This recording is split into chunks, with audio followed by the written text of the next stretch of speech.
1 ноябрдан тарта кыргызстандык жарандар өз атынан насыя алууга тыюу сала алышат. Мындай механизм киргизилип жатканын Улуттук банктын төрагасынын орун басары Бек Туралиев бүгүн журналисттер үчүн уюштурулган маалымат жыйындын жүрүшүндө билдирди.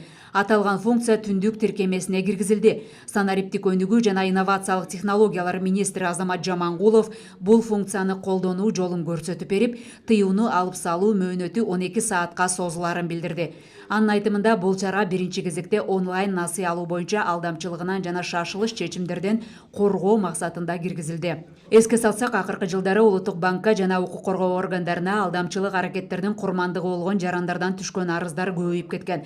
Алдамчылар улам жаңы схемаларды колдонуп, жеке адамдарга онлайн насыяларды алдырып, аларды каржылык кулчулукка мажбурлашкан. Муну жок кылуу максатында Жогорку Кеңештин депутаттары тарабынан мыйзам долбоору демилгеленип, быйыл 30-июлда президент Садыр Жапаров тарабынан кол коюлган. Ага ылайык насыя алууга тыюу салуу банктерге гана эмес, банктык эмес финансы кредиттик уюмдарга да тиешелүү болот.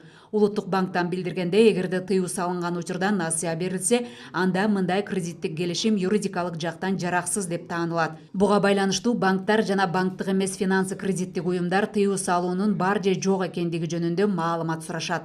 Кылмышкерлер жаңы ыкмаларды колдонуп, онлайн кредиттерди жарандардын моюнуна байлап, мындайча айтканда финансылык кулчулукка такап киргизип жатышат.